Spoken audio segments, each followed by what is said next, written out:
Good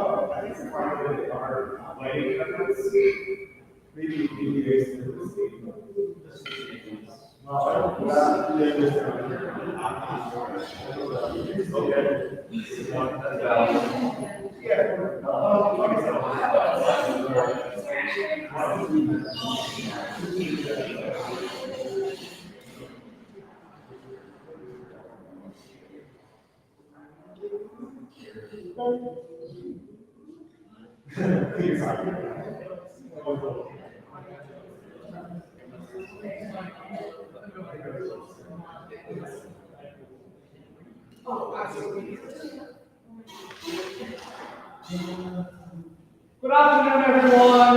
Welcome to Vadim College. We have some guests here today. And first of all, I'm Anton, professor of piano at Vadim College. And it is our pleasure and honor to have trombonist Matthew in our midst today to give this master class as part of the Crimean music series. Well, this one is playing with Philadelphia Orchestra. He graduated from Indiana University in Bloomington, yes. And he's currently on the faculty of Curtis Institute. If you don't, you know Curtis Institute, I hope. It's a place where you go in and you pay tuition. If you're accepted, and last time I checked, I think the acceptance rate is like 3%. Yeah, something like that. So anyway, it's our pleasure to have you here. And for your information, we will have another Crimean event in about 3 weeks. Let me look at the date to make sure I'm correct. November 19th, we'll have a clarinet recital, and then on the 20th of November, we'll have a clarinet master class given by clarinetist J.D. Bulata, and he is playing with Barrel and Symphony Orchestra. So I hope to see you there too. Without further ado,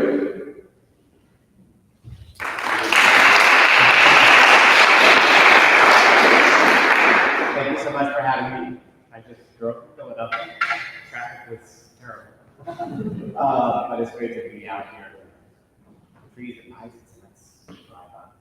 I did buzz a little bit in the car on the way. I thought I'd start and play a short selection for you. We'll see how it goes. And it's going to be the Sarah from October. Just a short thing. And then we have 4 participants playing. Thank you for being so brave.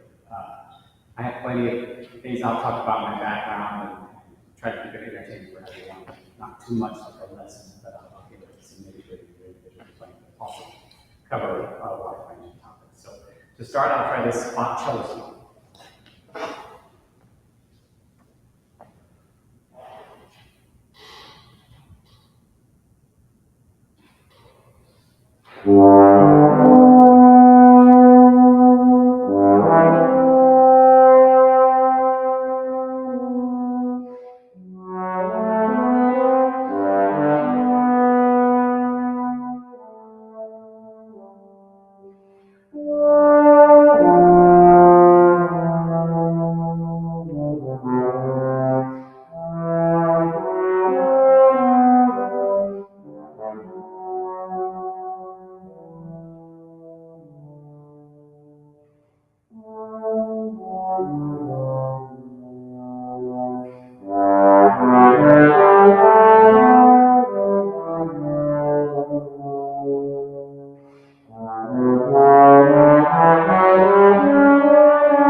of it, and it's totally memorized. But it's so funny how I play it, and you know how it is. My brain is going, bass trombone is sitting right in front of me.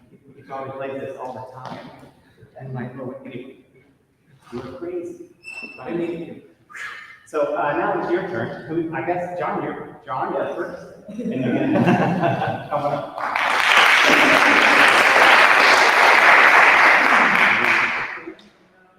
Where do you want to be? I don't know this piece. Frank's sonata piece. So, is this for unaccompanied? Yes. Mm-hmm. And how, for all of you, it's a great performance opportunity, and I'd like you to. I'm just going to sit and listen for however much you decide you want to play. So, how much would you like to? Well, we can just do the whole thing. How long is it? It's about 5 minutes. All right, take it.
Excellent job.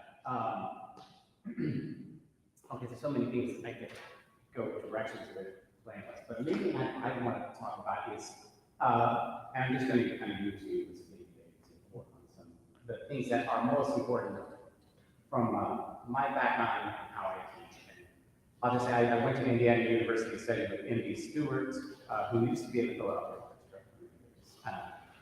And he studied Arnold Jacobs, who was a tuba player in the Chicago Symphony, and one of our most famous pedagogues of brass in general. And his big thing was song and wind, or wind song, I'm not sure. It makes me nervous to have Greg sitting here. He's like a genius. And so I always call him like, Greg, this just happened. Can you tell me exactly what's happening? So my background comes from that. And so song and wind is a big deal to me. So song, let's talk about song, what that means first, like having the idea. And that comes from listening and getting ideas. So in this instance, describe to me in a brief overview, what do you think this song, like what is the structure? Is it all, do you have any idea of what kind of music you want to portray? I don't necessarily know like if there's like a story I want to tell you, but I know that there's gonna be the soccer section, and you got it's labeled spunky. You got that part which really interjects, and it's just such a harsh That's really contrast. as a composer to say that. Like it's certainly ideas. Yeah. So you have soft and spunky.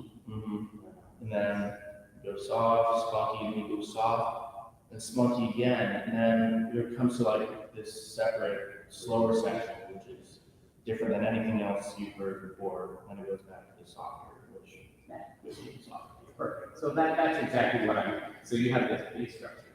And I think on the smooth and lyrical and slower breathing, you've got plenty of that. But the spunky, to me, like, I want more contrast. Yeah. So, like, I'm looking at it now, it's like, I guess it starts soft, but then it does get quite big. Yeah. And you did that. So soft and lyrical,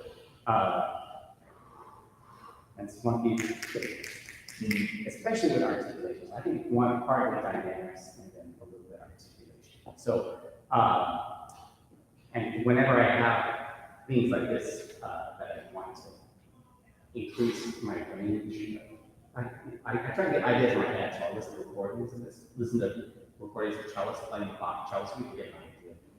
Sounds to get, listening is the number one key to coming up with good songs or sounds in your head and you want to handle it. And then, of course, there's the trombone challenges of implementing what you hear. But it's surprisingly, as a teacher, I love to get in the I love to get into the nitty-gritty. Like, well, try this above all the nitty-gritty, and I'll talk about that plenty today, too.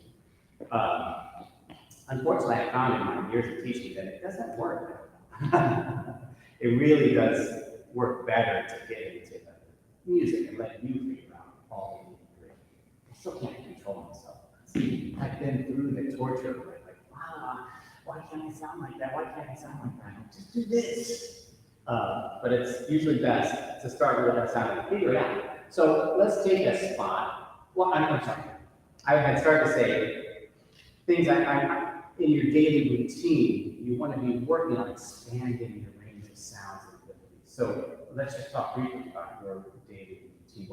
What might you normally do? Do you have a warm-up or a daily routine that you follow? Yeah, I have just some warm-ups I go through every time, and I don't really do anything for like expanding, but I'm like, there's long tones, there's Asian folks who love our long tones. Yeah. Something our Strowman started doing is starting the lower register and just trying to do sharp articulations and then just moving up so that you get just strong with those articulations. So started doing that with my warm-ups. Right, so warm-up, that's what I spend a good deal of time just like getting relaxed and getting a beautiful sound, because that's key. And you've got that, you do. But just like Dr. Strom was doing with you, like expanding your ability. So let's do a quick dynamic. I think one thing that we don't do enough of is just dynamic spells to practice expand your range, you know, you really go so that when you get into the louder stuff, it's easy and you really have a good palate. So let's just take a little low B flat.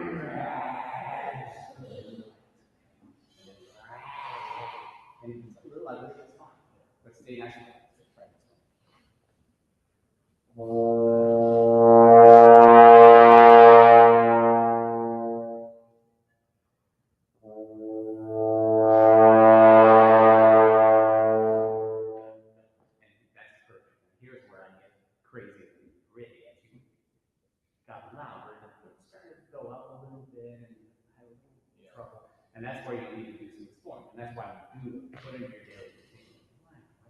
Why can't I do what Blair Bollinger does?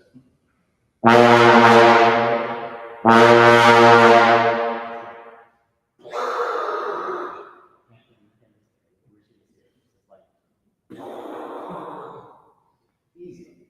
So you face it. So lots of, so I didn't bring some of my toys with me, like an instant speedometer. Have you ever used one of the things? So it's elaborate. It's a little visual aid.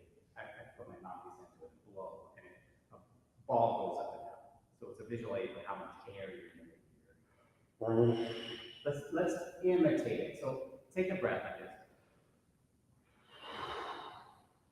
So we're doing this swell, which is the air.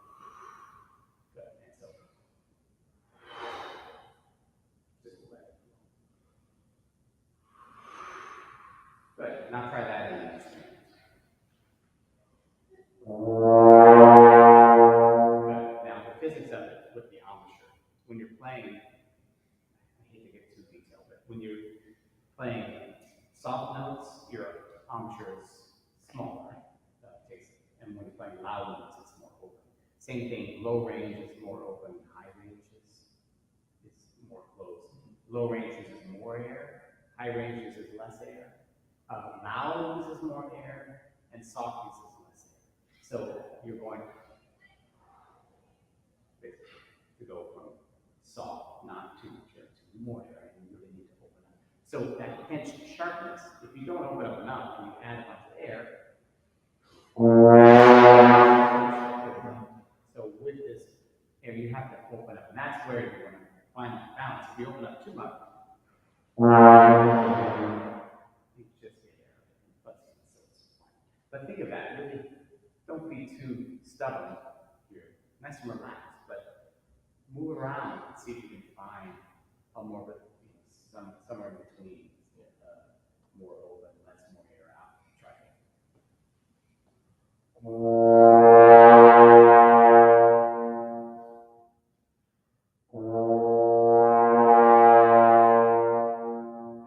So in your daily routine, you kind of feel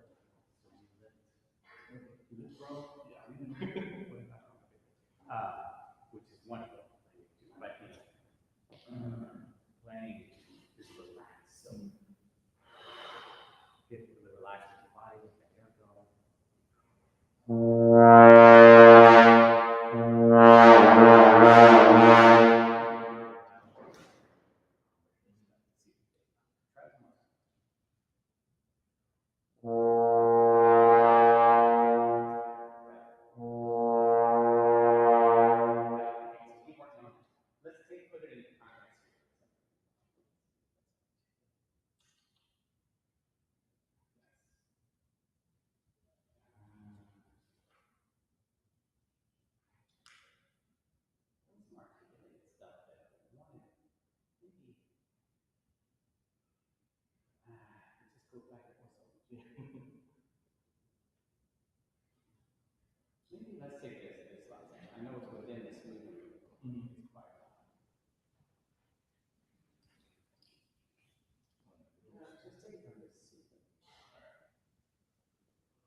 Good.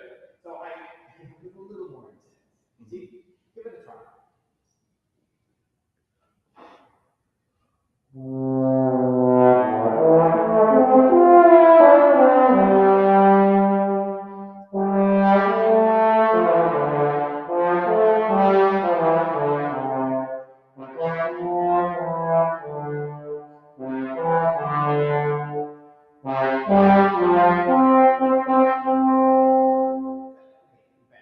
Now, one thing, these are here's our talk, talk, but on those, I can hear your tongue. Do you believe in tonguing through the legato? It's a soft tongue. Soft tongue. It's kind of any of you that aren't trombones, I'm sorry, I'm getting really into the weeds here, but for trombone, if you don't tongue,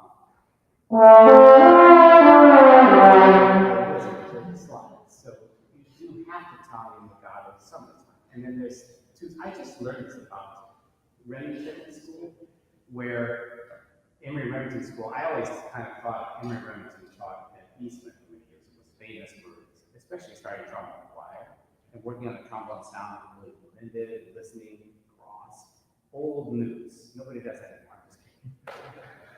I'm getting political. And I think it's guilty as any like too loud. But there's beautiful sound approach, beautiful playing. And then he was also really into tonguing on the God. That has really gone by this. Well, most people don't do that. They really believe in using natural slurs and only tonguing when you need to.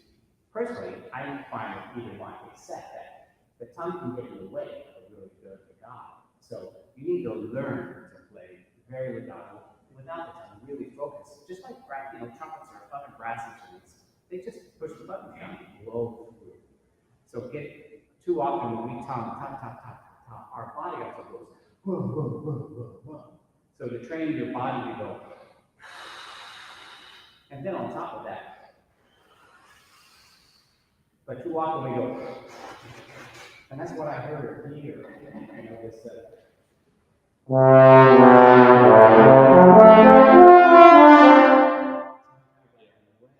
So play it once, no time at all.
Let's just carry it with this and the articulation. So play here. Let's blow it. I love to practice my music by blowing air. So in this instance, it's so low range. I'm just slowing up on this. Can you try to lower it? Good. Excellent. Very good. Now play it.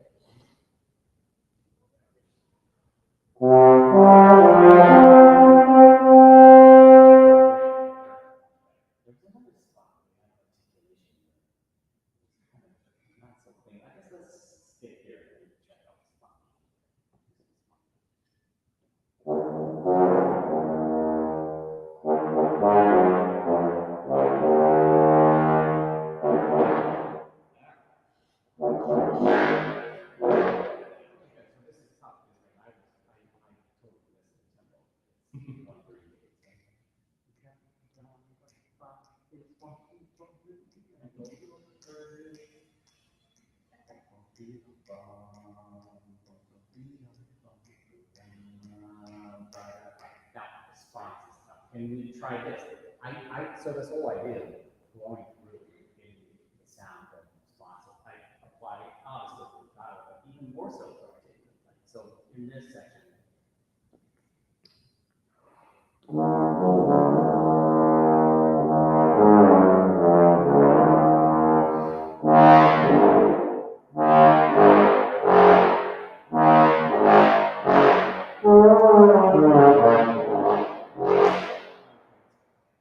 Give myself a chance to like, where is that?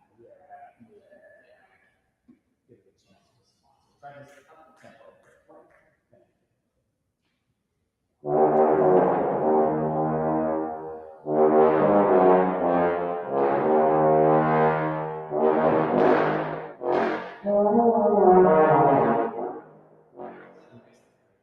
Now, obviously, when we articulate these E flat, P will go top.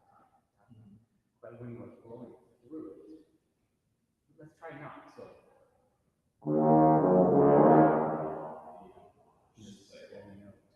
Try that. Let's just do that from here to here. And make sure I got here.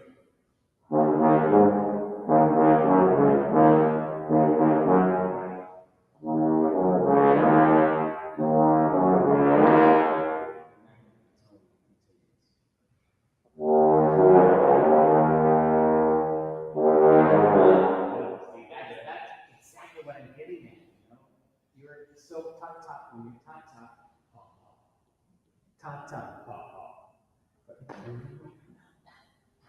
sorry. The tongue will do its thing, and especially trombone when we are playing technical.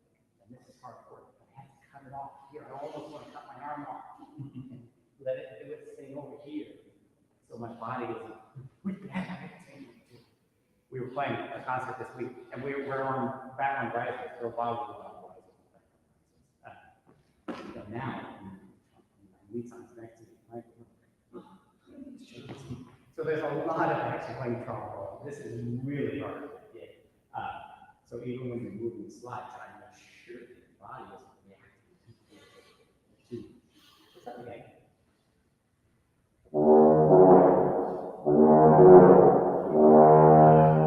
So that's hard. And once you have it, hold on to it, and then just move the slide. Go for it.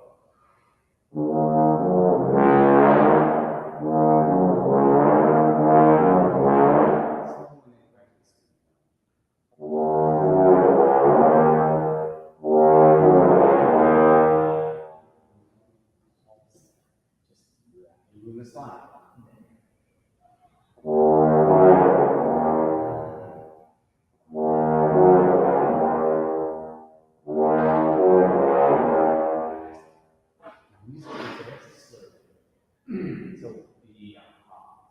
So that would be my next step, obviously.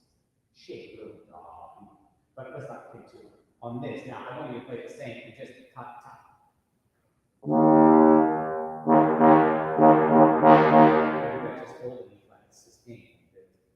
And then do the same thing.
then to have that, it's a lot more effective than then everything sounds the same. So, great. Let's stop. Nice job. Thank you.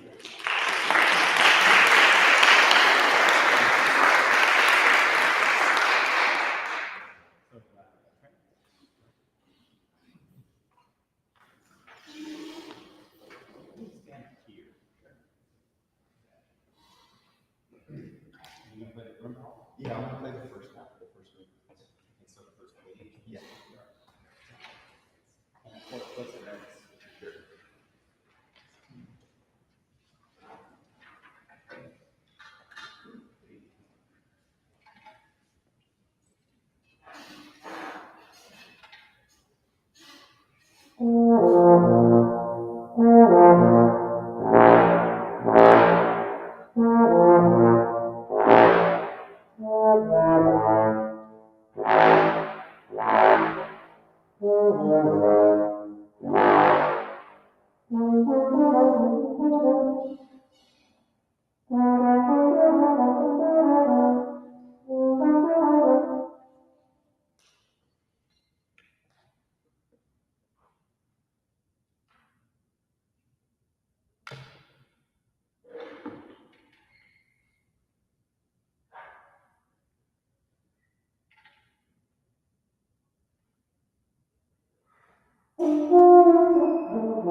I think I would have just correct.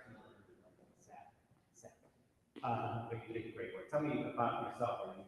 Are you Yeah, I'm sitting here. I'll use production and third line engineer. junior music does? I have two boys. My oldest is one more class to take at Case Western Reserve University, Cleveland, in electrical engineering. But he's also very musical and keyboards and shows. And my youngest son is at Belmont College in Nashville doing music, audio engineering. Sure. So it's called this. That's basically what they do. I see. They just call it music production. Yeah, audio engineering. A voice minor. Although it's really drums. So I'm happy to talk if anybody has questions about college choices and all that stuff. What to do after this? I'll try one time at the end and talk about it a little bit. So performance is not necessarily, although you did a great job. But I want to talk about getting into heads even though you may not be doing it a lot in the future, it's worth it. And it really applies to all kinds of things in life. So what would you do, or what do you do to get ready for a situation like this to really perform? Honestly, a lot of times I typically like to just go to the practice room and just hammer out some warm-ups. But from my experience, I find that's sometimes not the best thing for me to do, because then, I'll start hammering out some high-range stuff or whatever that I'm nervous about, and then I just get in my head and I'm like, oh crap, is that going to come out in performance? So, Well, what happened here at the start? actually, like, I did not warm up at all. Oh, it's just Yeah, I just played a few notes and went for it. So, sweet. So you felt pretty with it, you didn't have the chatter. no, it was actually, it worked a lot better this time. That's a big deal for me as even chair, right? I wish I could quiet the crazy person in there. And I do, not to get into mental health and all that, I do a lot of stuff on and off. Like yoga and breathing exercises and therapy and meditation is one that's very, very useful because you can't stop the stuff in your head, but learning to separate it from it and not let it affect you is very beneficial. So it's all those things. But I wanted to focus a little bit on the breathing here. There's a routine I do. I have some videos online, maybe looking like a fool doing it, but where I'll do yoga breathing as part of the warm-up. And I'll just share it real quick. And this is stolen from Christian Lindbergh by way of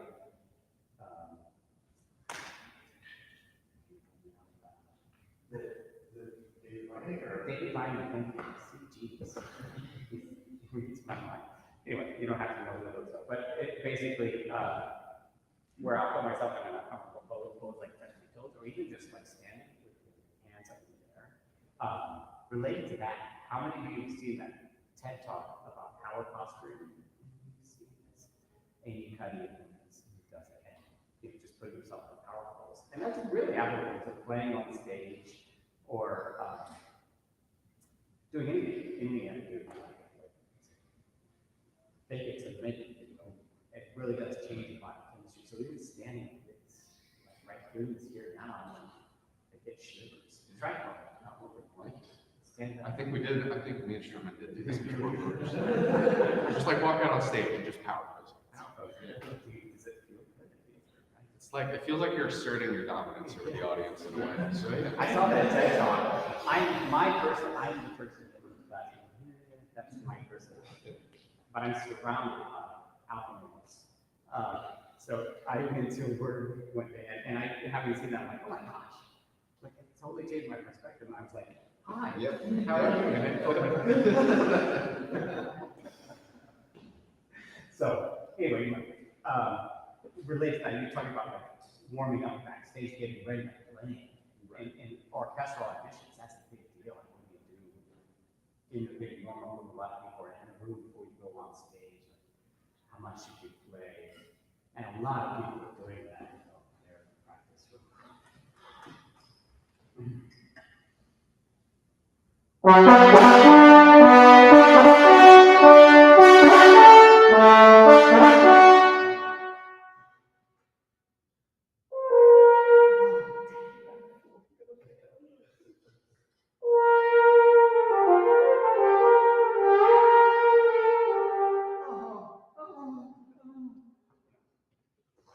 And or you're in the room next to them and you hear.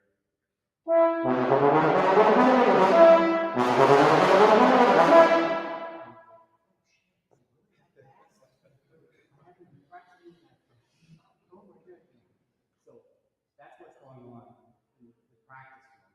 But that's why I like, the smart people, Jim Martin, when I was on in waiting rooms with him and I was just would sit there.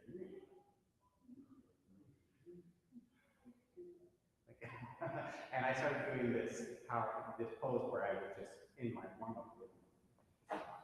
Just do.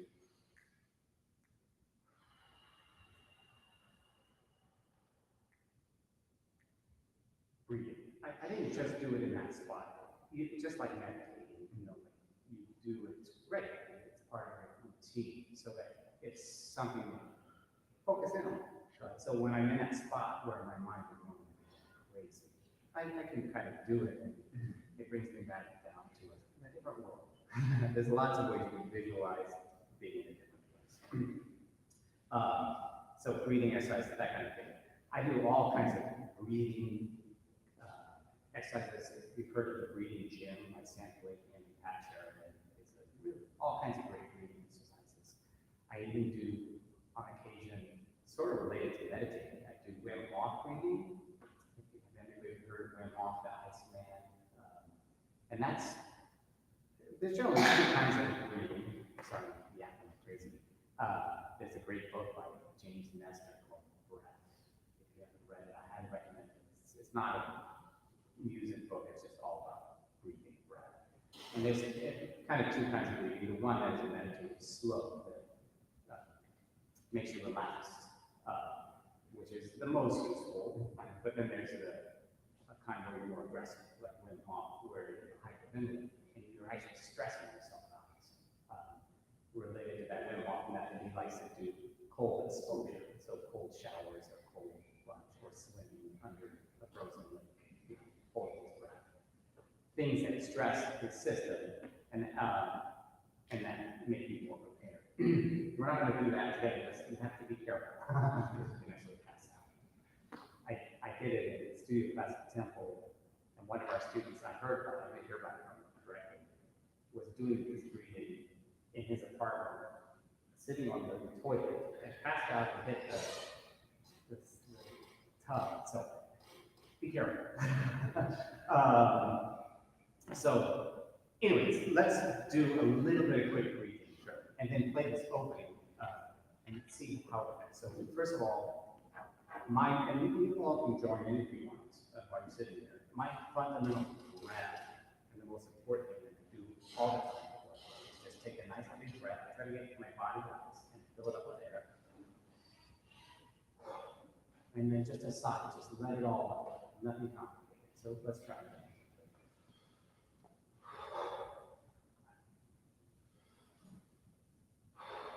Excellent, excellent. Surprising when people are on the spot doing this, how often you'll see tension even there. So nice and relaxed. Let's do that in the morning. So I'm going to do it outside of the horn, and then I'm going to make a seal on the mouthpiece so all the air goes through the horn, but just like let me demonstrate first.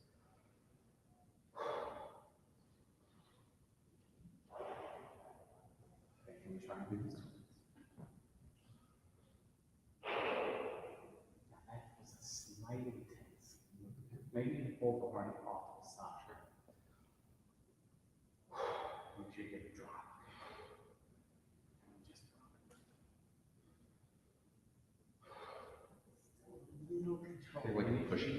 Yeah, don't push it. Just let go.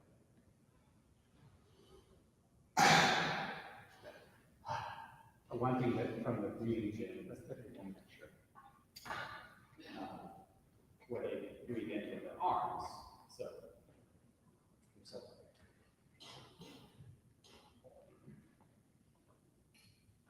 and they raise their arms up. So if you really get your body hard, it's like,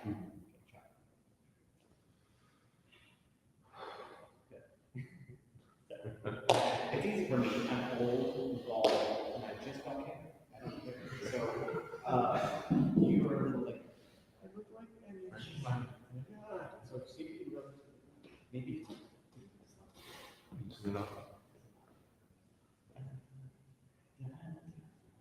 so.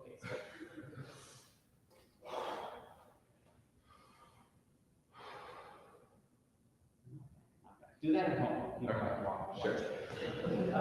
Look at a mirror, just make sure. Now do that in the horn.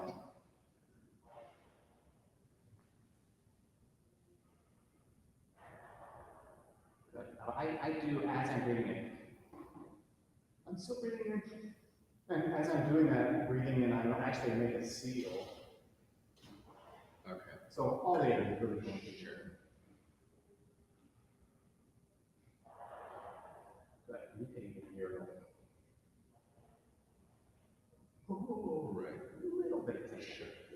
amazing how much we can tell. This is why breathing is so powerful.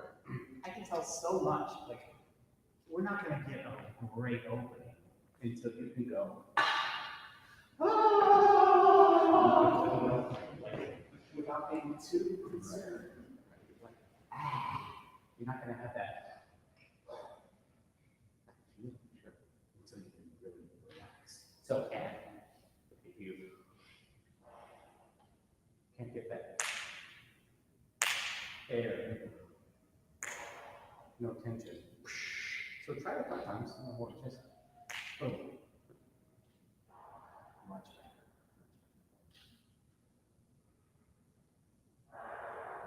Much better. Okay, so got the music done. Sure. Now let's blow the music. Like I was saying, we were doing earlier. High range. It's like fast air, not much air. Middle range. Keep it nice and long, but I'm going to kind of go ahead and time it all.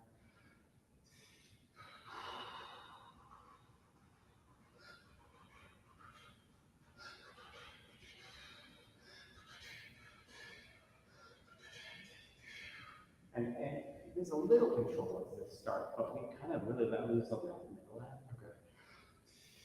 You know, like a little bit of big air roll. Try blowing this music. Sure.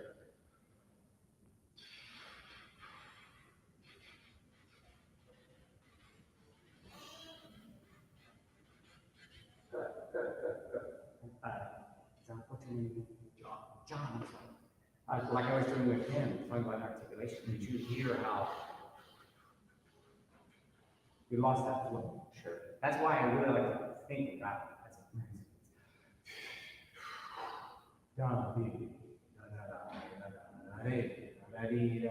Let's say it. Sort of, sure. But just loose. So.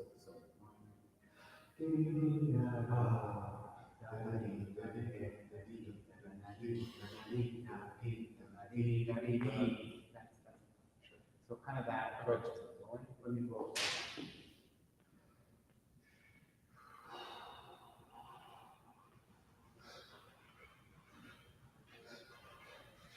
I'm having to breathe more than I would play. So breathe when you need to. Try it.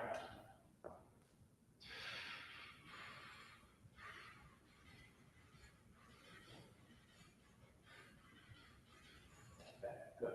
Now I'm going to use less air overall, and see if I can make it where I would prefer.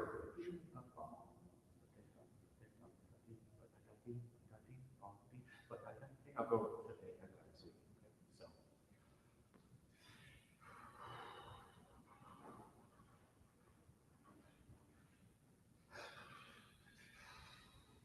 See if you can do less air, but get that shape.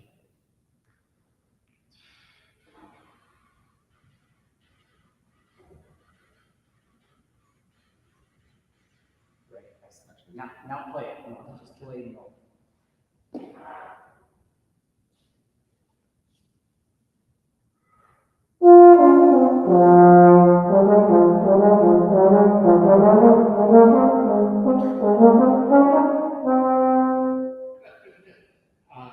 Let's do one more time to go. It's just a little control. Sure. It's mental forte.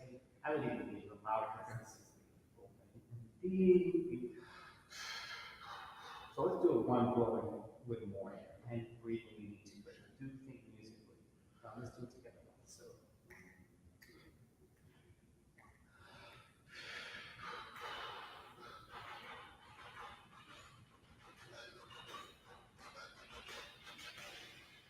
More air. Now, don't worry about how it sounds. Just get more air. Got it.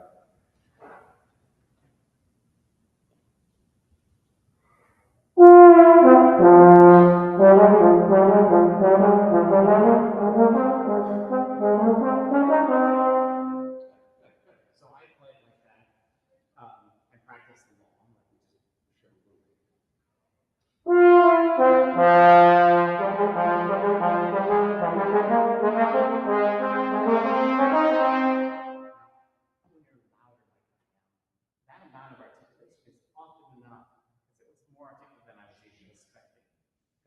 bit of tongue that gets in there really does break up the air, even though I'm blowing through it. But I'm going to do a little more tongue, but still.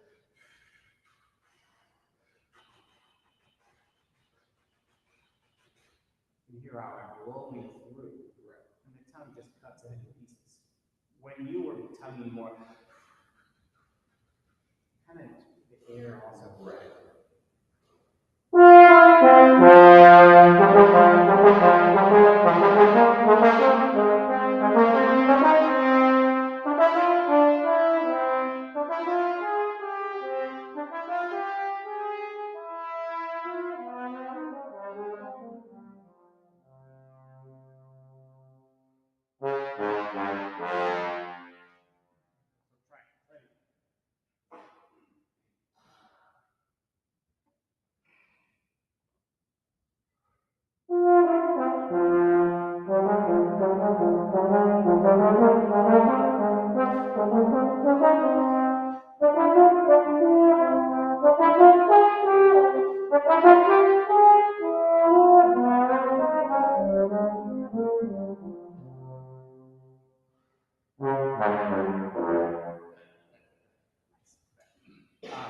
I'll relate one story. When I had a job, I was in the Air Force, my first professional job. So I went to Indiana University for undergraduate performance, and then I stayed for a year in the summer doing a Master of Arts in Teaching to get certified to teach.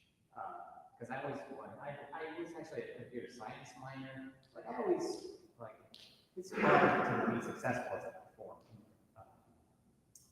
And I think it's wise to keep options open. It's not easy, and I'm so glad I'm not in school today, because as it is, it's terrible. Words with friends on my phone, which is really bad.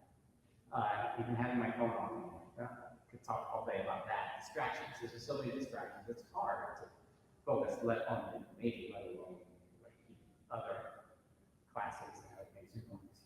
But I do recommend it, and if you are able to avoid your distractions, then you're going to be way ahead. That's all I'll say about that. But,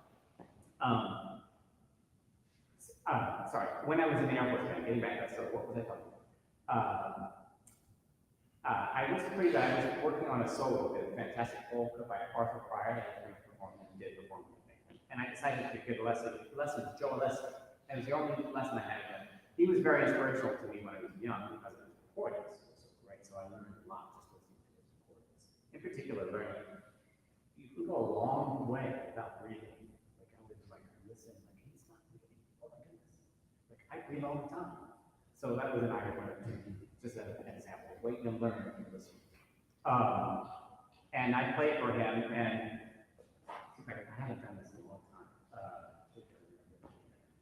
The end of the piece is like.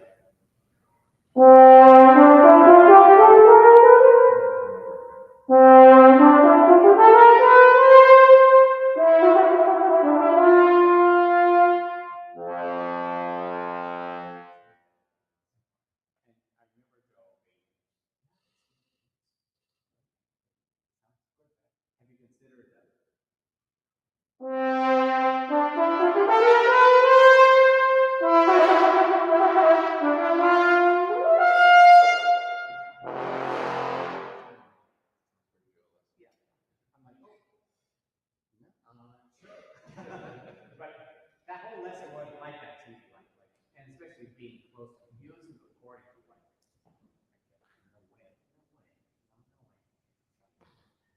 But standing next to him, I was like,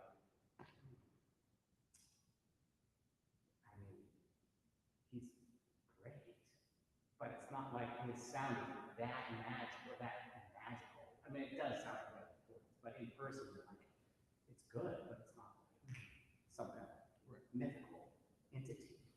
Well, the difference is he's just like, believes that he can be that. So that was a big step for me to like, I'm just going to pretend to be joyless. So I would kind of do that, like, just pretend that I am awesome, even though I didn't really believe it deep down. So yeah, I know it's silly, but let's take, and it feels wrong, especially for students. and I face this all the time. Our students are like, just don't go for it, you know. And I think part of it is you get feeling that you're here and that you haven't earned the right, don't have the skills to be here.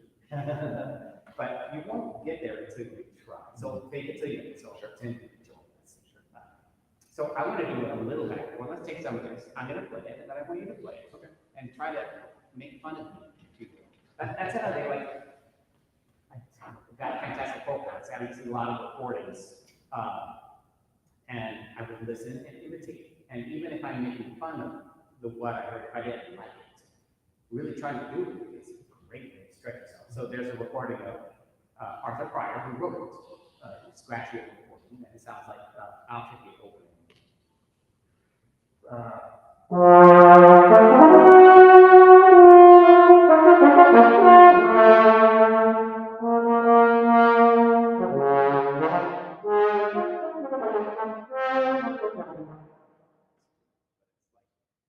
Not exactly how I want to play, but it's authentic.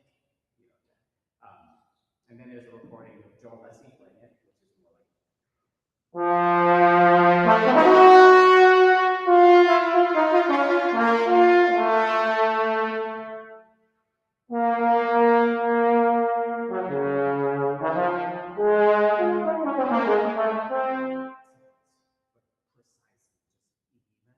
And then the recording, I have Elaine Trudell, who doesn't really play anymore. He does drum. Anyway, French Canadian, very expressive player, and he sounded more like this.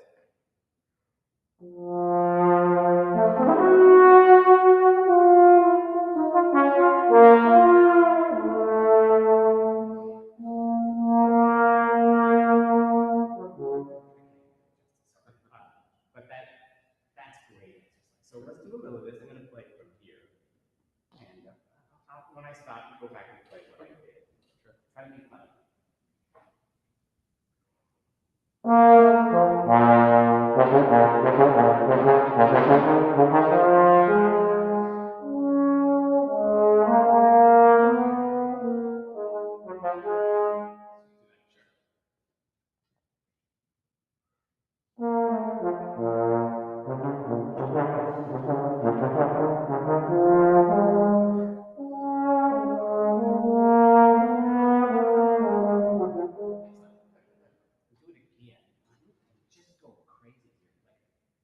So trombone-y, I hate it.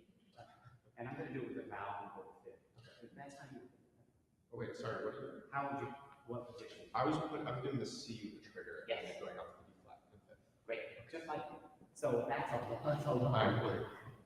So, get your bubble. Just really go for it.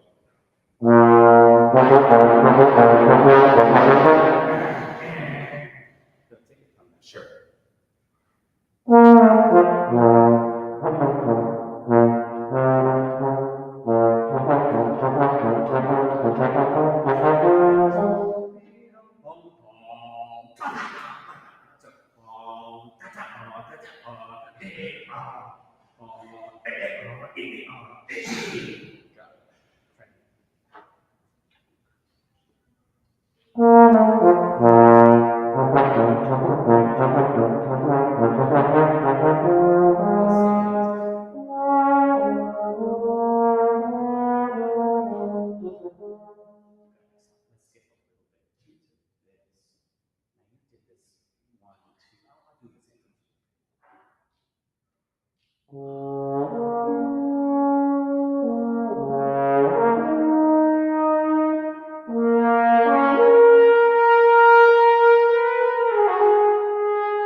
a day. Oh, okay.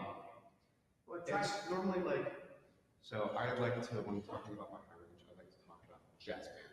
I play on a small board horn, just a lot of articulating right on the stuff. It pops right out, fine. My trouble is stuff like this, where I have to slur up into it, is usually where I run into trouble. I see. Yeah. So we find that out. Mm. I don't want to get too far into the weeds. This is a tough topic. High range. I'll just share my story, which I probably shared. You have? Okay. I have my identical twin brother. Very scary. And we were in school together. He's a violinist. And so we did the same path, just, like we did performance undergrad at Indiana University. We kind of got lost, if you will, see the violinists there. He was always better at grades, and just a little, we're very competitive, but that would make me crazy. I wasn't quite measuring up in grades, and he was a little better on violin. But I had more success than he was. We both did the Master of Arts in Teaching, and he finished that and went and taught at Texas for a year. Really hated teaching, so went back to computer science. Now he works at Yale in the IT department, and also plays violin. He has great. Except he's really.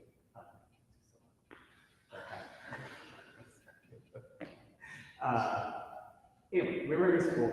I was not very good. I really had problems. I had kind of thick lips, and getting that focus, was a real challenge for me. And I did all that standard things, like trying to read the corners in, but the only way I could make it work was like pushing too hard and straining.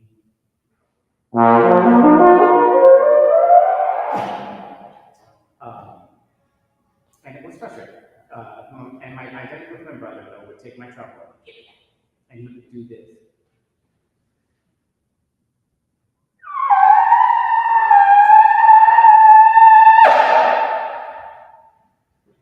I don't know what you're talking about. This is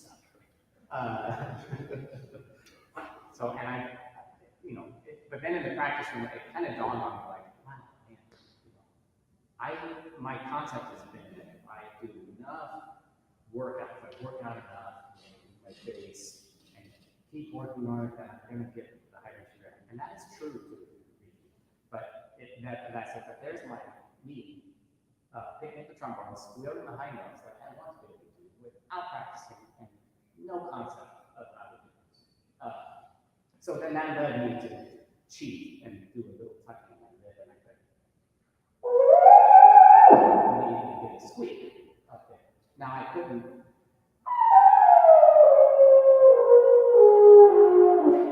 play lower, but that's been the story of my life now.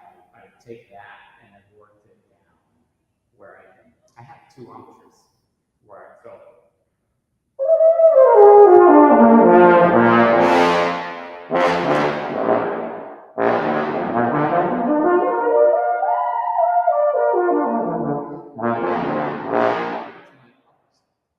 Which is really what I should be playing all the time. But I'm still stubborn. I like my sound in the middle range.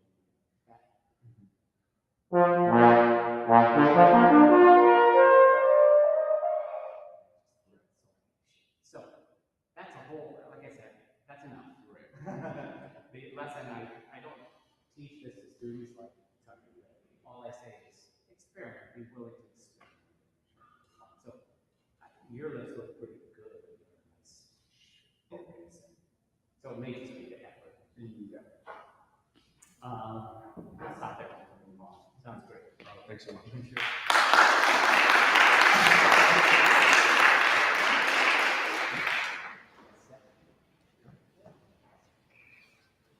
Number 2 for us. What number is this?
I mean, to me, I use these spaces a lot, and it's really fun.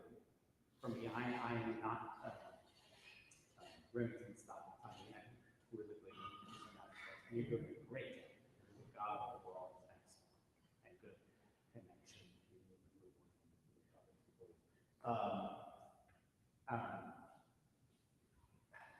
But one thing, just being paid, so it's beautiful.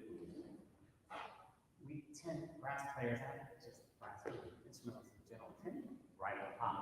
So on the end, high E, that E partial. Yeah. Start out low, but as it went the main window, they kind of got a little sharp. So what would you do working on this to just check on intonation? Just go slowly with tuner.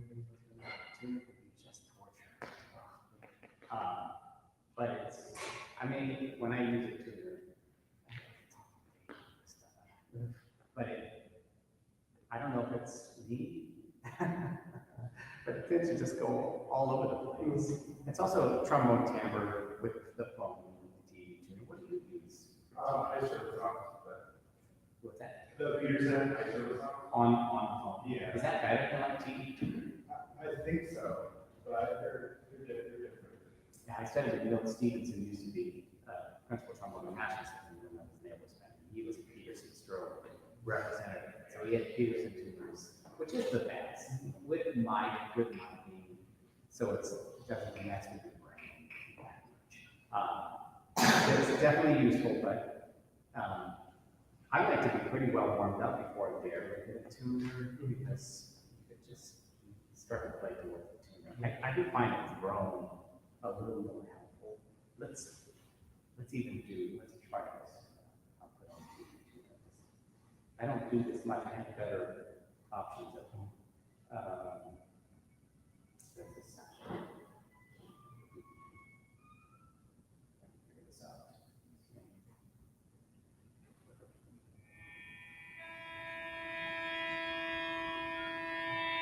So let's just take that.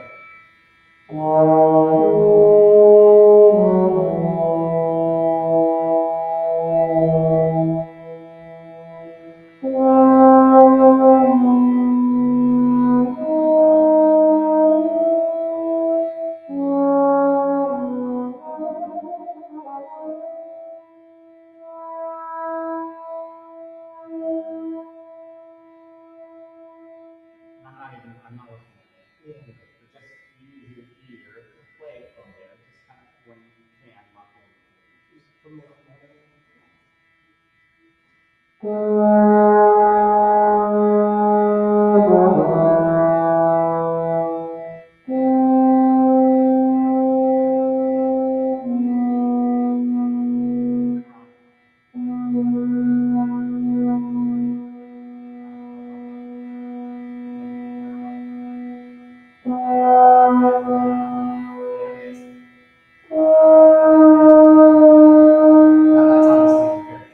But it's surprising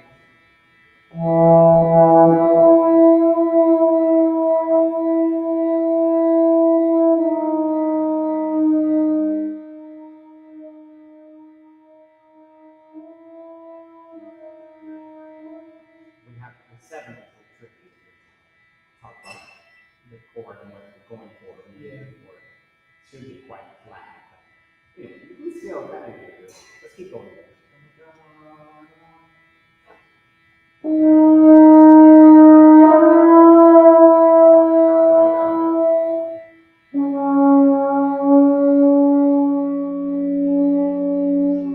Don't worry about that too much.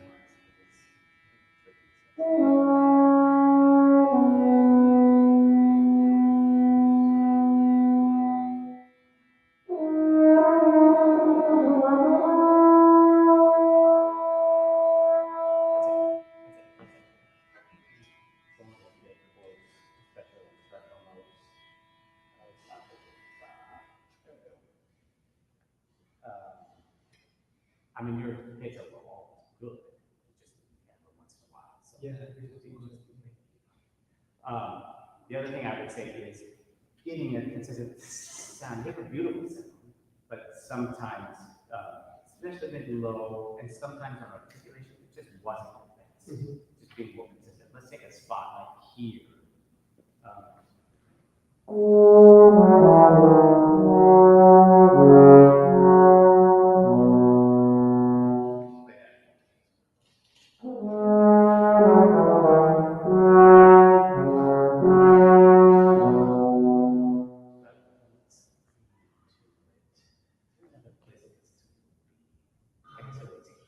This. Can you take it from the beginning of this line with your trills, and then I guess we'll stop.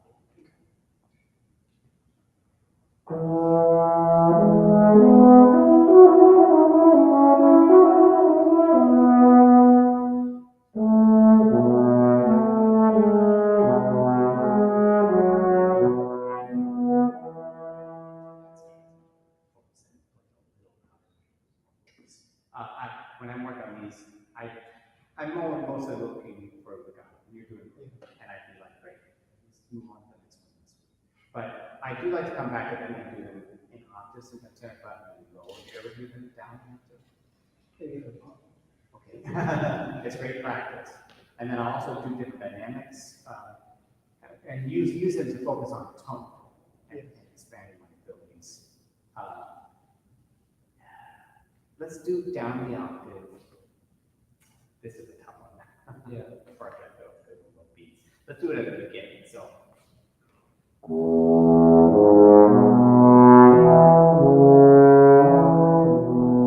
A little faster so you don't run out of breath.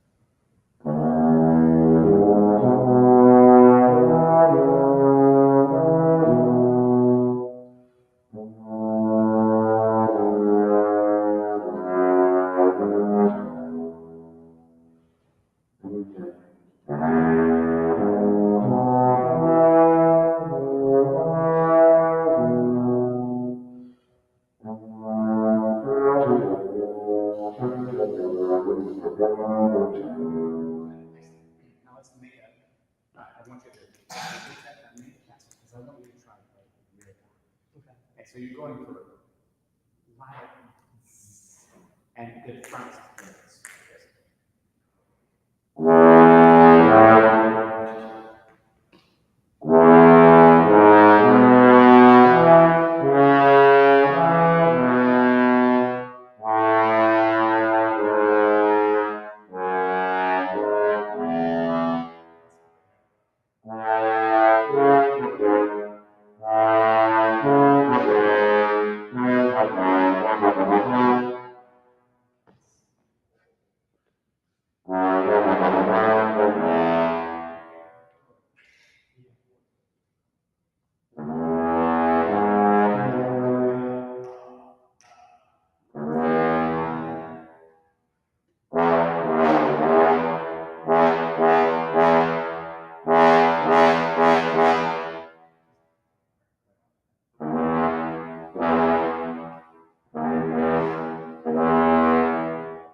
Too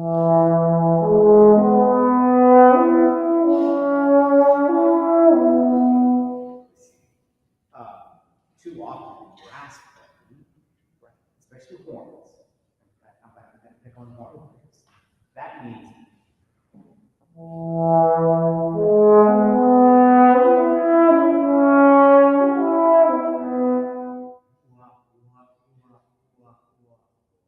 you hear that? Well, and the string players too, because you have that. And then you get into that habit of sustain. That's one thing that makes our instruments beautiful, is that we can sustain and we can grow, as opposed to piano. You get it, that's all you get. But it's also a source of great frustration that you hear brass players. That's all they do. So this is really, you have a beautiful job, like I said, it doesn't come across to me as wild. I'm not picking on you. I'm just using this example. But you know, here where one needs, sometimes you know it's very great immediacy, and it's if you have a constant approach. Another example is loud and soft. You know, we tend to think of loud as being like aggressive, but that's how you want it to sound. But for me, how I approach, how I get my best loud sound is by going.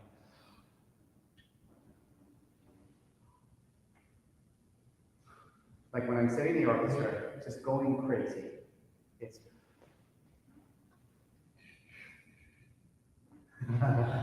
you know, just like relax. It's just so open.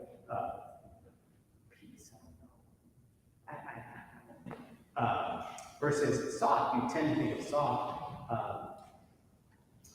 Let's say wrench is an example. You know, it's nice and slow. You think it has to be like this. But because it's high and it's not much air, my approach is more like.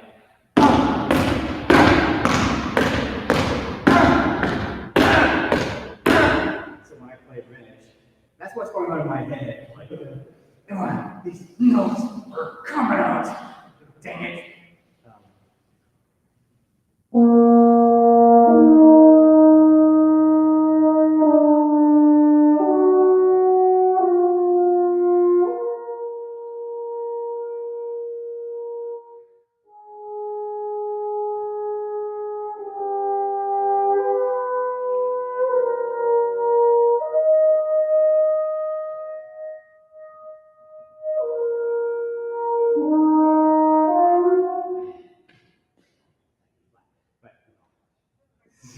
It's not for the loops, you know.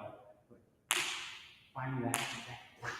So that's what I'm getting at here, and that lower is going loud to get used to this idea of, oh, if I want more response, I'm not just going to say, no, let's get more in the front. Let's get in there.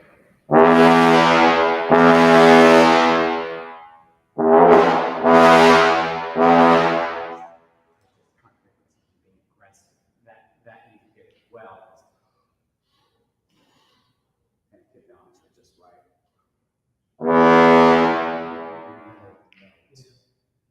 But I don't want to get too beats. But practicing in that low range, and then when I come back to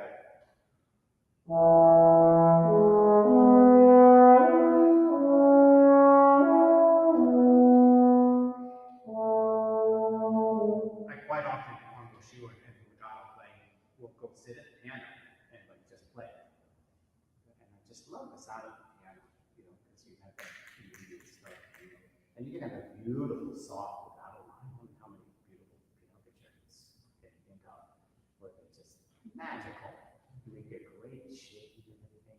But the fundamental sound is bing, bing, you know, sustain, like that, which is what we should be trying for as a default. And I'm just, in fact, talking about you doing it for sure. But there were a couple of spots where we just didn't have that response. Yeah. Let's do a little bit. Do you ever play in octaves with people? Let's try it. So you take, I'll play it normal. Because I'm old and bald, you might retreat. Sure. I'm bald too.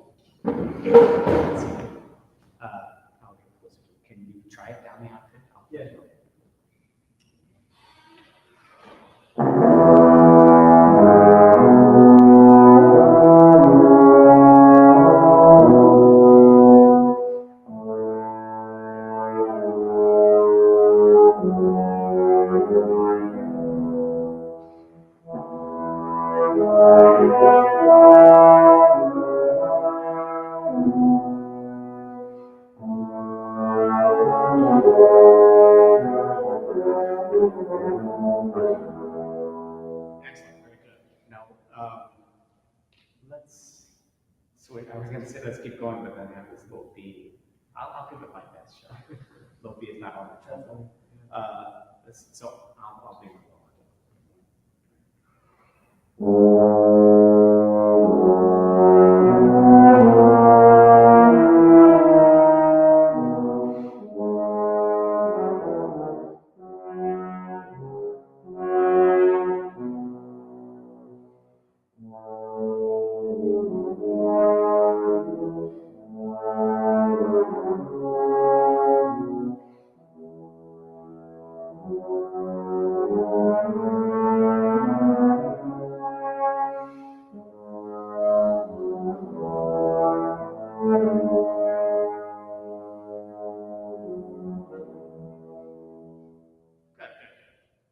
You could take a turn. I mean, work together with your friends or your bass trombones. Make it do it, not and then you could even take turns. Like I generally whoever's playing first, match. I don't know. So I try to match. When I was playing first, I'm like, you're gonna match me. So you can take turns. Like I'm gonna be right, even if you're wrong. I'm right, and you match me. You can kind of take turns. Great, nice job. That's good.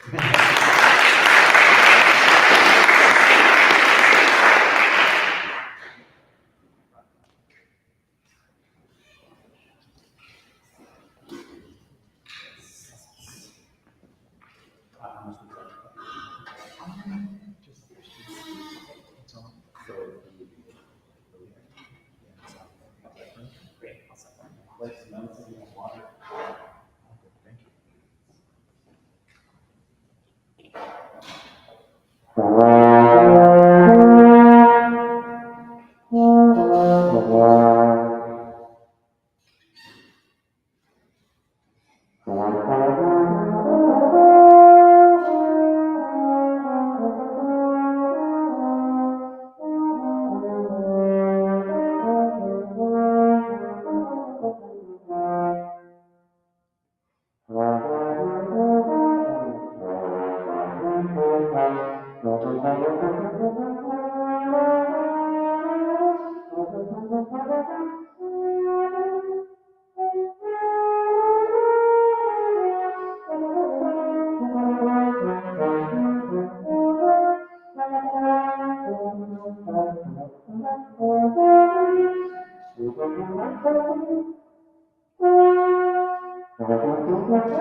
And despite having some difficulty in migraine, but we have the one question.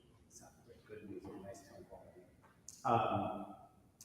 So I'm going to use you again to talk about some the technical aspects. Could have been a little better. I'll give some ideas about that. And then one thing I love to do with students is, I love this piece. It's just one of like, it's a great composer and it's for trombone. We should all play this a lot. This second movement is so beautiful. Do you have any story, anything in mind? What do you think about it? Like that? If not, that's fine too. Yeah. I don't have anything in particular. Okay, so this was really joyful. I mean, it's joyful, you know. And despite some of the technical difficulties, I really felt that enjoyed it. You know. And then you got to that, and it wasn't bad. I got better today. But I didn't, especially at the start there. We're on that team. It's a real change. I just felt like we were kind of fun. So and that's why I'm asking. So let's embrace this and think of something. So I'm just putting you on the spot. Either a mood, and you can feeling mood, or an actual story, actual word would be awesome. Can you think? Try to think of something.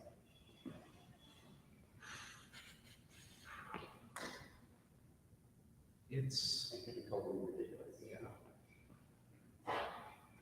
I mean, it's very, very sweet. It feels very much like a loving look back, like some sort of flashback. It's very fond. So honestly, nature is very sweet, and the compliment has these arpeggios, and then it builds up to something dramatic. So looking back, I love that. So what are you looking back to? Thinking fondly about something that happened in the past, you know, think of what that might be. Anything in your own past that you can look back at fondly. Oh, that's strong emotion. Let's not go there. No, that box is, no, don't you dare. I mean, it feels very much like you're looking back at someone you love to be with, and maybe you might not be with them anymore. So it's that climax. So it was even goosebumps. Ooh, I like that. So,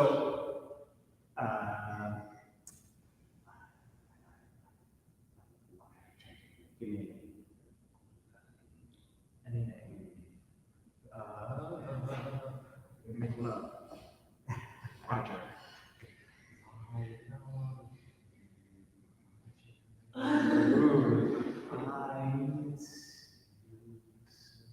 Oh, remember when we tiptoed through the beautiful something like that. Yeah. It's stupid. Okay. Oh, you do it. I won't do it. You take it. Let's hear you convey that, and maybe take a little time to really reminisce.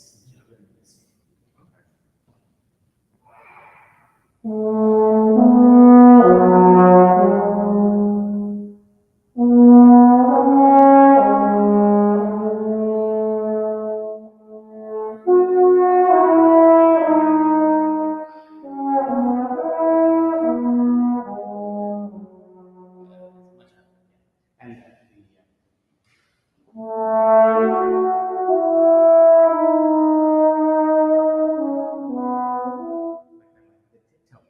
and it's kind of written, you know, with the staccato. Yeah. Yes. Yeah, there are. So just do leave it or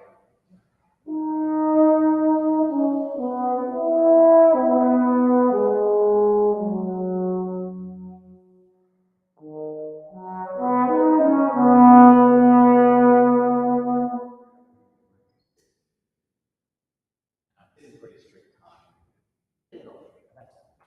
But it really helps to, if you can actually feel, because that's the performance we want to convey something. And try to take what's notes on the page and create something with it. So let's get to two things. I also want to talk about response. Buzz, do you buzz much at all? I mean, that's usually start a little up, but it's not super in-depth. Yeah, I'll just share it for me, like I said, buzz on the way here.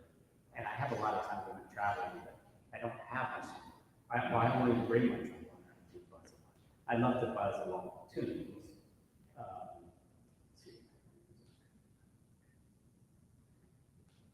Often when I buzz, I do buzz briefly, like over.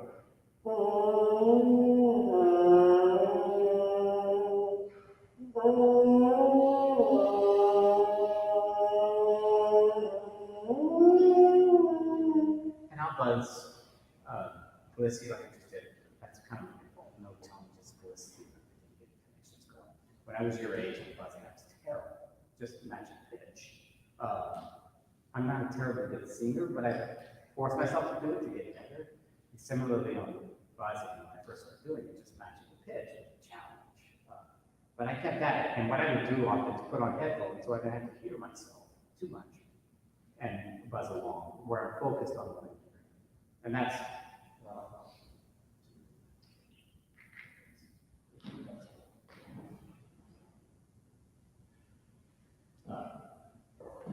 and there's all kinds of good buzz without any resistance. You could put like a buzz thing on you that has a little resistance. You can use your finger.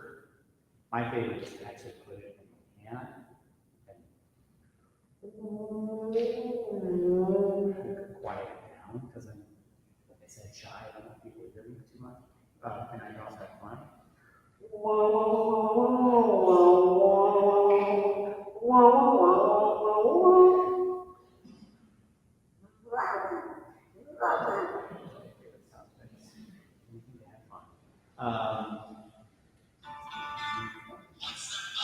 I love Broadway songs.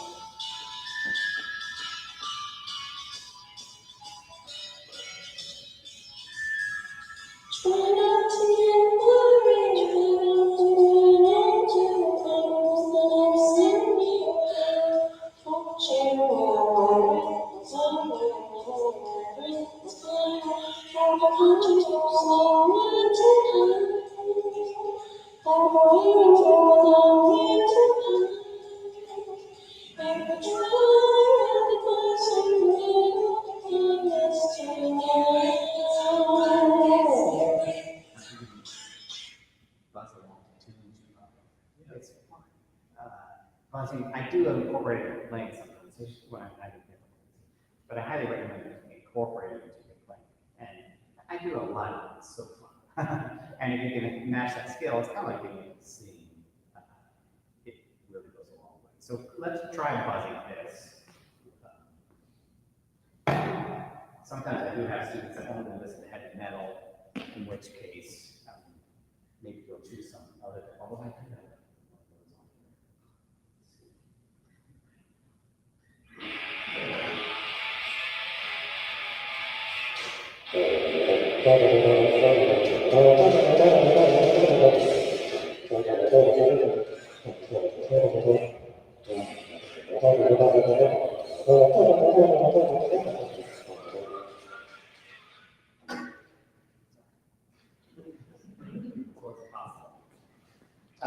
let's try this one though. So you keep your mouth. I'll just play the note. Okay.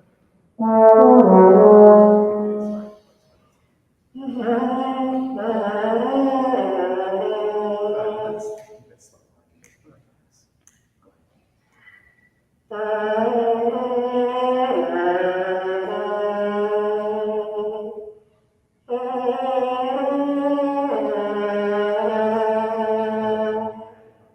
Which is okay, but let's try no just good, sweet, easy.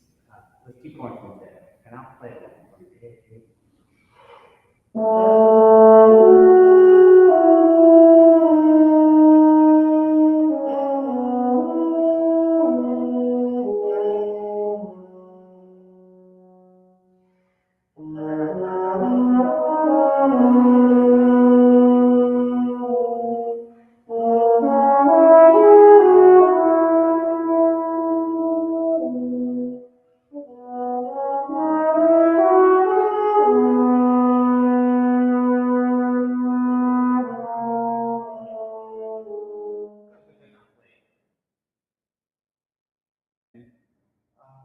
Lighter on the rockers. Okay. Maybe no rocker for now. Okay.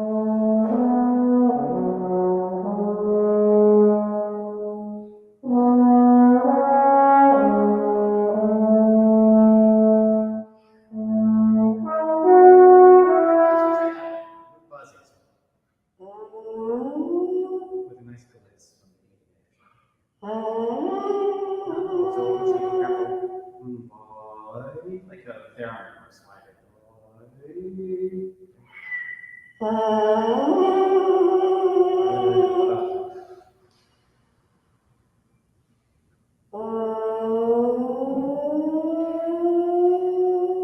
Kind of force to the chair, nice and do it super slow.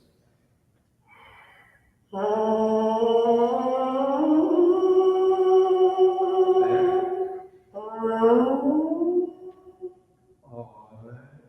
One more time.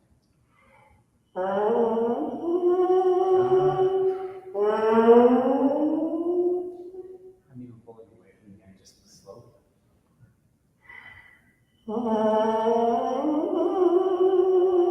Good. So my hand was buzzing on my tunes. When I first started doing it, especially high, it took practice to learn to.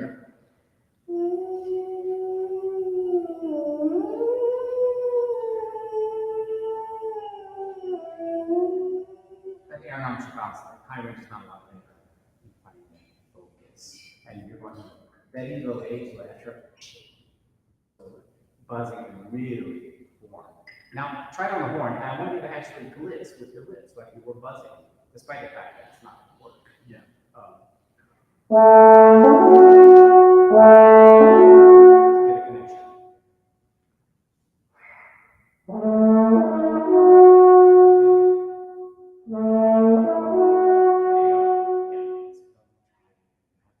Now do that really quick. So when I'm glistening on the mouthpiece, glistening around, I really play it. I gliss through the horn, but I just do the glisses quickly or buzzing slow. We're gonna go.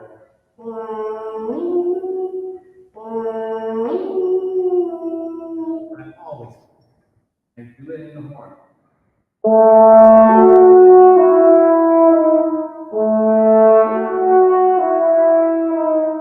Getting a little bit of notes in between, but not much. Usually doesn't. All right, so that's one thing to work on to get better control. Let's go back to this technical thing. How would you practice technical passages like that?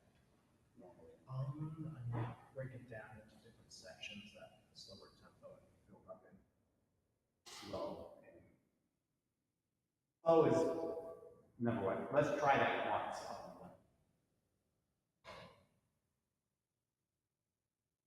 Let's focus on these. Okay.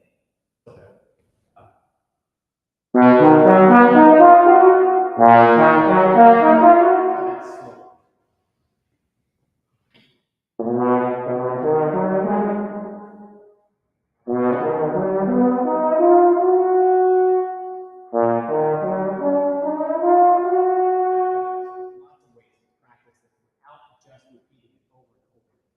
Slow is great, but I'm going to ask you, what's happening?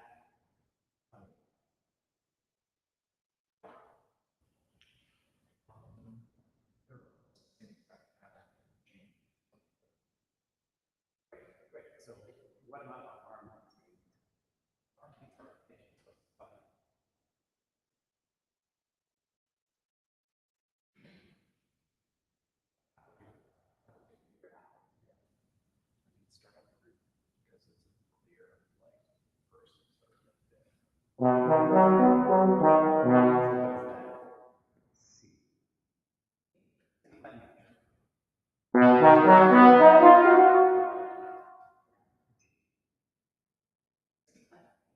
and then the next one, what is it?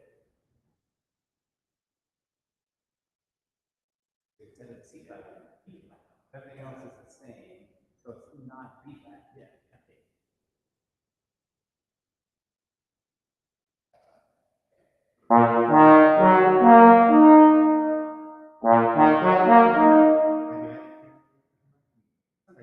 So just pick this F and plug in that chord. No F in it. What's the second? E flat. Yeah, sorry.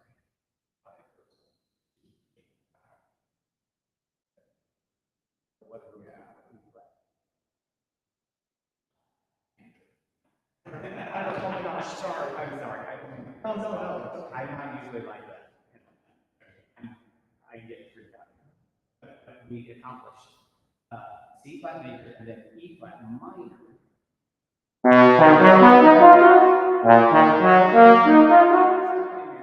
So just knowing that, it's stupid. I mean, just look at it. And I don't go through it. That's not good. I don't do harmonic analysis. I did do that in school. Dream analysis, all kinds of things. I think it's all fun. So it's also a good way just to learn it. So actually more impressive to me is that you know what's so C flat, E flat, G flat, C, and then B flat, E flat, G flat, E flat. So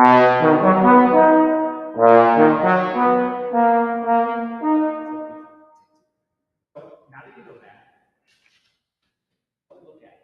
If you play those notes.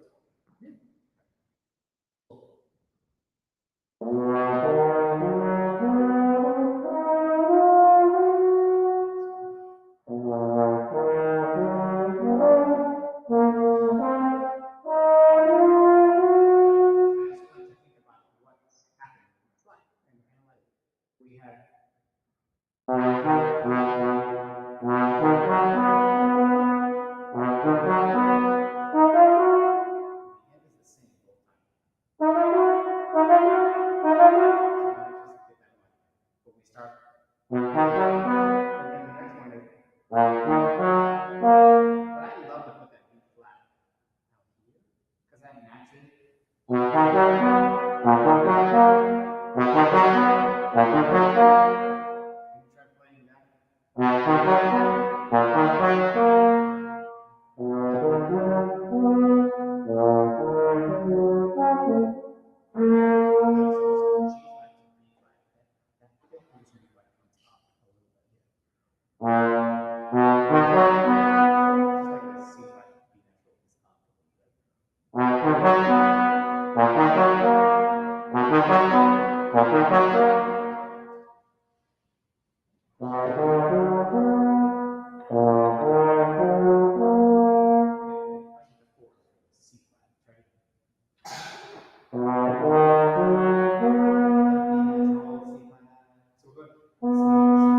So I don't do it a lot, but I love practice. And you don't really know it if you don't memorize it. But a little bit like this, like, that was great. And especially that you're like, what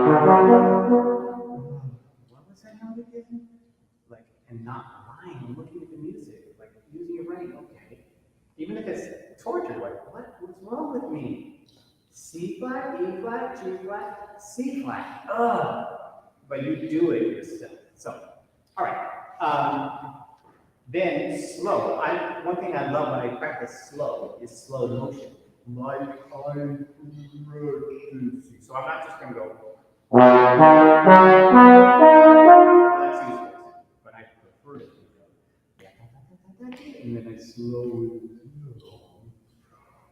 down.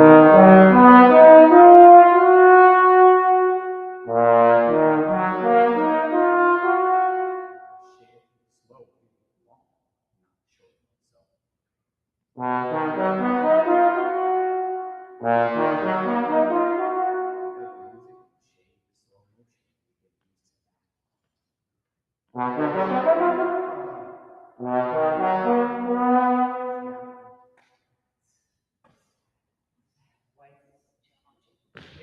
the idea. I also want to practice fast, so let's do this scale where I'm gonna, I like to put it in the tempo and I'll set a metronome. And I'll just do one at a time.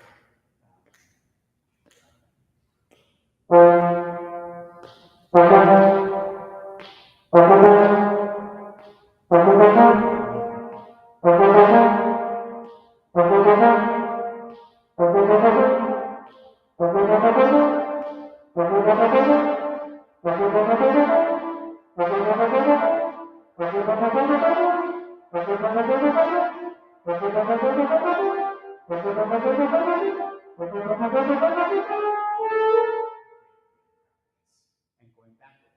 So I'll start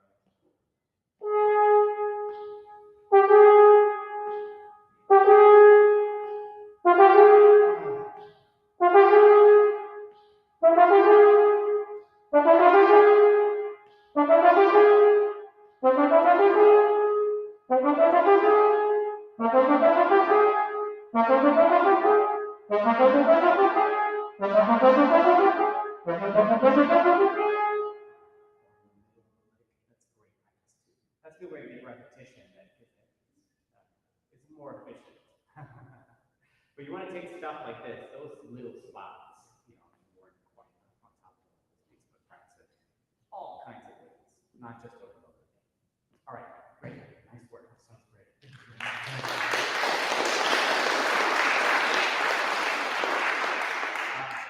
We have a few minutes if anybody has any questions to ask Vadim.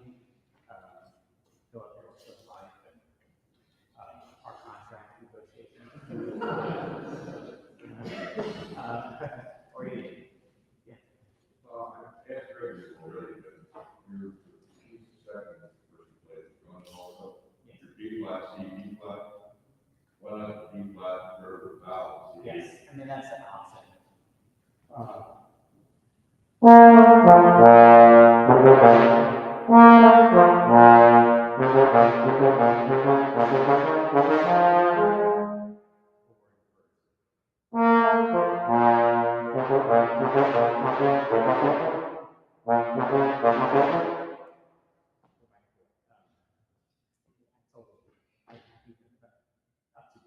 They're both challenging. The benefit of the vowel. Less movement, but you are sustaining the B flat with the vowel, which isn't as great a sound, and if you're not real confident about where that is, then I suggest B flat. It still sounds like a trombone, exactly. Either one. Anybody else? Yeah. Okay, so I teach middle people, Yeah. and one of you were talking about articulation and tonguing, but they still, they almost make like separate emphasis on each note vowel, and that has been like, first we have to get them to use the tongue, and then we try to still keep the breath going. So like, any other thoughts on how, like, they're young, obviously, but like, not letting them get into that habit of trying to pop each note. Do you know what I'm talking? Do you understand what I'm asking? I mean, I have the same issue with my college students. Yeah. Yeah. I mean, like I said, like you're playing scales. I like to play scales and play them long. Yeah.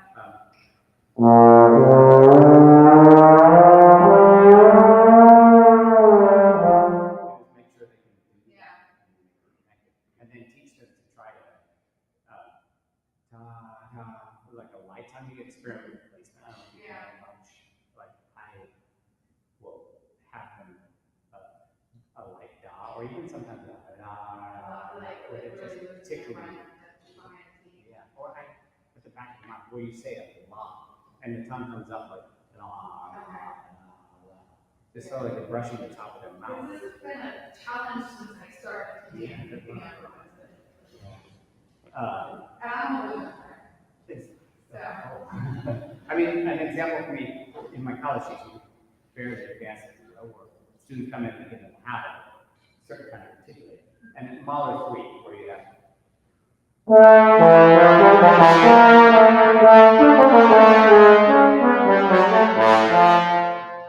Super articulate, but you want a lot of sound. And students. And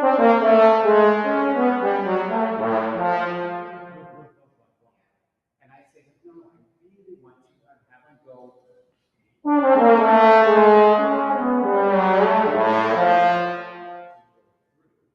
then I say, keep doing that, and dot, dot, dot, dot. But they don't like it.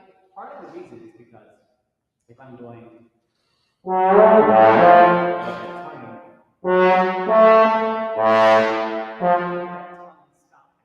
And for jazz players, that's okay. You're used to dot, dot, using tongue stop.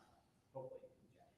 But for us classical trained people, that's no shot, no tongue stop. But I'm like, this really is a tongue stop because you're blowing, da, and you stop, and then your tongue is there, and your air is still behind your tongue, and then you release it, and you get that explosion of sound, da, da, and that's how you get amazing articulation in this spot, for example. But you have to accept this feeling. And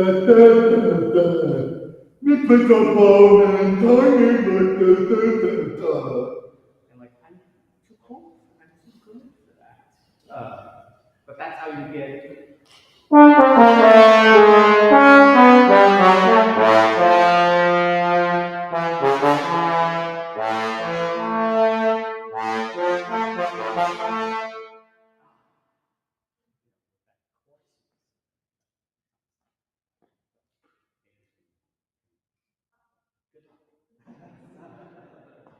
Anything else? So yeah, sorry. Something I deal with a lot of my students, a lot is like at what point when they're navigating patients and trying to work stuff out, they start trying to experiment with equipment. Like, what is your balance between like, what is the time to look into that, or what is like, no, I should fix this in the practice room? Oh boy. Sorry. I mean, most of the time, equipment is going to make sense. But it's fun, and it could help keep you engaged, like, so it's useful, I think. And for me, when it comes to equipment, I think mouthpiece is actually mostly influential and make the biggest difference in. But there's a trade-off. So if you're choosing a new mouthpiece to try to accomplish something like a better high range, you might have tighter throat. Sometimes it's contradictory, like a bigger mouthpiece, a bigger rim might give you a better high range. You have to compensate. And you're going to lose something, no matter what you do. So if you have a really bright mouthpiece that makes it easy to play out there, you're going to lose low range. If you have a great full sound, you're going to lose high range. So it's choices. But so mouthpiece does make a lot of difference if you're looking for something and experimenting. Or if you just don't like the sound of your instrument, or it's stuck. Sometimes instruments just aren't well made. That's obvious. But some people are always chasing solutions with their instruments. Most of the time, it takes what you do in practice. I don't know. You probably have a better answer than me as far as how can you tell yourself if you're chasing elusive solutions instead of actually spending time in practice. That's for you to figure out. Anything else? Well, thank you so much for having me. It's been fun.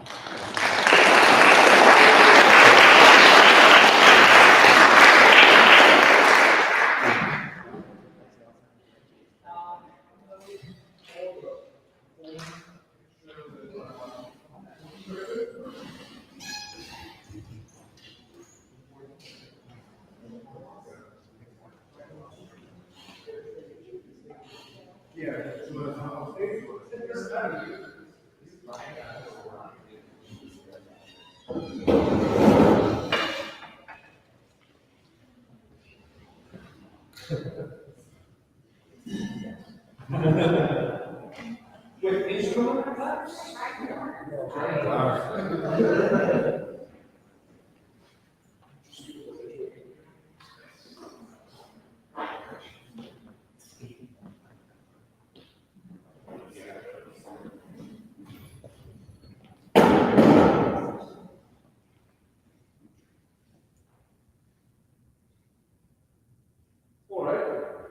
I'll send it to you. Perfect. All right, thank you very much. Well, time.